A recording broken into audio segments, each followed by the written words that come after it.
The intraday recovery important? No, because the main part of what I was looking for recovery was what you just mentioned, NASDAQ, which was the highest growth stocks were the worst. Those are the stocks that do take it on the chin. If you think that we have coming inflation and coming high rates, that's typically what the algorithms say is you should sell. What I think with the industrials turnaround was, frankly, a bounce, an oversold bounce. I think that we'll hear from individual companies that things are not as good. I worry about the idea that there is a slowdown, and it's not just in housing, and we'll talk about PPG later, but that is a true broad indication of some weakness. We've got autos very weak.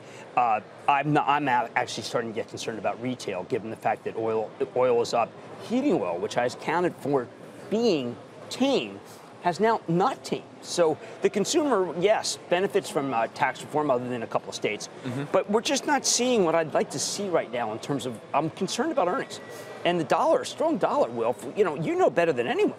The strong dollar is a nightmare for a lot of our companies. Although it has plateaued for the last month or so, it hasn't been taking clear impetus in either direction. In terms of the yield picture, Jim. Yes. Let's talk about that for a moment, because clearly lots of headlines about the 10-year, 7-year high.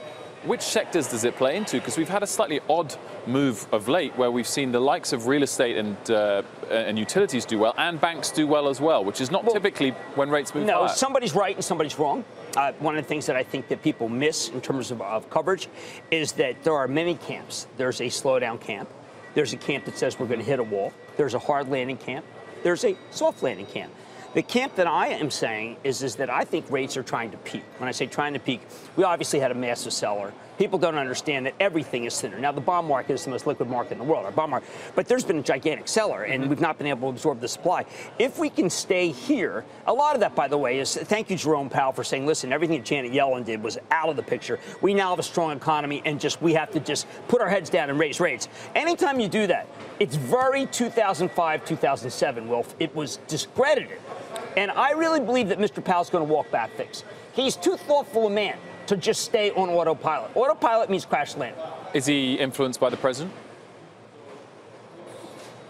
No. I think he's influenced. I think he's just become less data dependent, and that's a shame because the data does not show. Is he influenced by a slowing global growth outlook? IMF cutting its forecast? I think that if you ignore the IMF, which I've always regarded as doing some quality work, I think that you end up, and you worked a long time with Sarah, I think that Sarah would agree with me, IMF goes still working very much. That's true. You're back more than ever. I shouldn't have said that. That's when I'm busy booking for my show. But you know that we have to take it seriously that they cut growth rate because it's been 2 years of kind of placid higher. But 3.9 to 3.7 for both 2018 and 2019. Inflection, Wilf. That's not bad. Well, Wilf, does it say that it's about to jump to 4.2? I mean, I think that you have to take a trajectory. US maintained for 2018, slightly cut for 2019, 2.7 to 2.5. I think that's right.